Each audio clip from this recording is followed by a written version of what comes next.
Hello friends, તમારું સ્વાગત છે અમારી ચેનલ સિમ્પલ ગુજરાતી રસોઈમાં। તો આજે આપણે બનાવવાની છે એકદમ ફૂલેલી પોચી રૂ જેવી અને બિલકુલ તેલ ના રહે તેવી આજે આપણે પૂરી બનાવવાની છે। આ પૂરી તમે શ્રીખંડ પૂરી સાથે ખાઈ શકો તેટલી ટેસ્ટી બનીને તૈયાર થાય છે। તો ચાલો પૂરી બનાવવાનું શરૂ કરીએ। તો પૂરી બનાવવા માટે સૌથી પહેલાં અહીં મેં ઘઉંનો લોટ લઈ લીધો છે, 2 બાઉલ જેટલો, જે નોર્મલી આપણે રોટલી બનાવીએ છીએ તે। અને પૂરી એકદમ આપણે પોચી રૂ જેવી બનાવવા માટે અને તેલ ન ચડે તેના માટે અહીં મેં 2 મોટી ચમચી જેટલો રવો લીધો છે। રવો એડ કરવાથી તમારી પૂરી છે ને તે એકદમ ફૂલેલી બને છે અને બિલકુલ પોચી રૂ જેવી બનીને તૈયાર થાય છે। હવે આપણે સ્વાદ પ્રમાણે સ્વાદ અનુસાર મીઠું એડ કરી દઈશું અને 2 મોટી ચમચી જેટલું તેલનું મોણ એડ કરી દઈશું।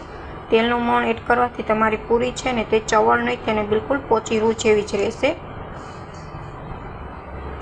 આપણે અહીં સફેદ જ પૂરી કરવાની છે, એટલે અહીંયા હળદર ઉમેરી નથી। જો તમારે મસાલાવાળી પૂરી કરવી હોય તો તમે બીજા મસાલા એડ કરી શકો છો, પણ શ્રીખંડ અને પૂરી સાથે આપણે સફેદ પૂરી હોય તો ટેસ્ટમાં સારી લાગે છે। હવે સારી રીતના મોણ છે તે લોટમાં મિક્સ કરીને થોડું પાણી એડ કરીને આપણે પૂરીનો લોટ તૈયાર કરી લઈશું।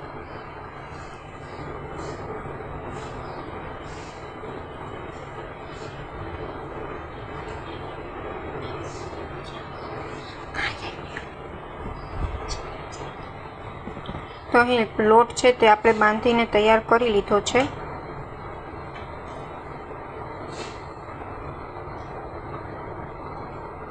હવે આપણે 2 ચમચી જેટલું તેલ એડ કરીને સારી રીતના લોટને 2 થી 3 મિનિટ સુધી મસળી લેશું।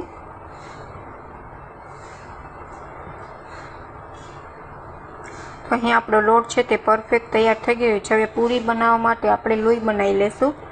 તમારે જે પ્રમાણે નાની કે મોટી સાઇઝમાં બનાવી તે પ્રમાણે તમારે લોઈ છે તે બનાવી લેવાના। અહીં મેં આવડી સાઇઝના લોઈ છે તે બનાવીને તૈયાર કર્યા છે। બધા જ લોટના આપણે આવી રીતના લોઈ છે તે બનાવી લેશું।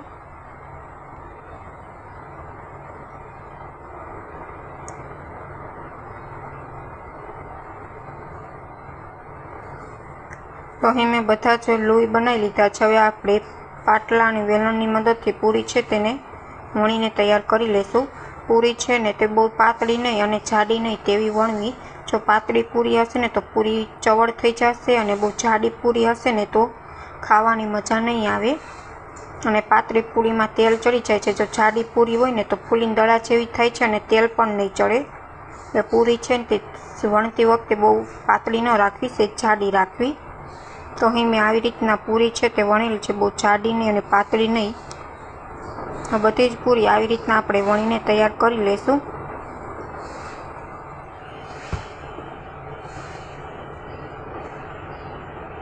તો આપણી પૂરી છે તે બધી જ અહીં મેં વણીને તૈયાર કરી લીધી છે।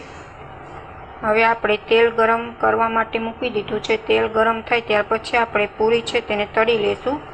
તો તેલ છે તે ગરમ થઈ ગયું છે। તેલ છે તે તમારે હાઈ ફ્લેમ ઉપર જ રાખવું, જેથી પૂરી છે તે સરસ રીતના તળાય અને પૂરીમાં તેલ પણ બિલકુલ ન રહે। જો ગેસની ફ્લેમ મીડિયમ હશે ને તો પૂરીમાં છે ને તે તેલ ચડી જશે। એટલે પૂરી છે ને તે હંમેશા હાઈ ફ્લેમ ઉપર જ તમારે તળવાની છે, જેથી પૂરી છે તે સરસ ફૂલીને દડા જેવી થાય અને તેલ પણ બિલકુલ ના રહે। તો તમે જોઈ શકો છો મારી પૂરી છે તે તેલમાં નાખ્યા ભેગી જ ફૂલીને દડા જેવી થાય છે અને તેલ તો બિલકુલ પણ નહીં રહે, તેટલી સરસ બનીને તૈયાર થશે।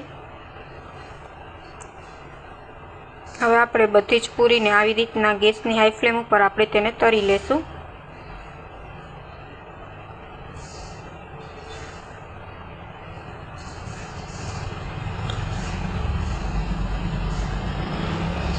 તો અહીં બધી જ પૂરી છે તે આવી જ રીતના ફૂલીને દડા જેવી થાય છે, તમે જોઈ શકો છો। અહીં મારી બધી જ પૂરી છે તે મેં તળીને તૈયાર કરી લીધી છે અને તમે જોઈ શકો છો એકદમ સફેદ અને પોચી રૂ જેવી આપણી પૂરી છે તે બનીને તૈયાર છે, જે તમે શ્રીખંડ અને કેરીના રસ સાથે ખાઈ શકો ને તેવી ટેસ્ટી બનીને તૈયાર થઈ છે। જો તમને અમારી રેસીપી ગમે તો ચેનલને લાઈક કરજો, શેર કરજો અને સબસ્ક્રાઈબ કરજો અને કમેન્ટમાં જરૂર કમેન્ટ કરીને જણાવજો કે તમને અમારી રેસીપી કેવી લાગી। Thank you for my watching video.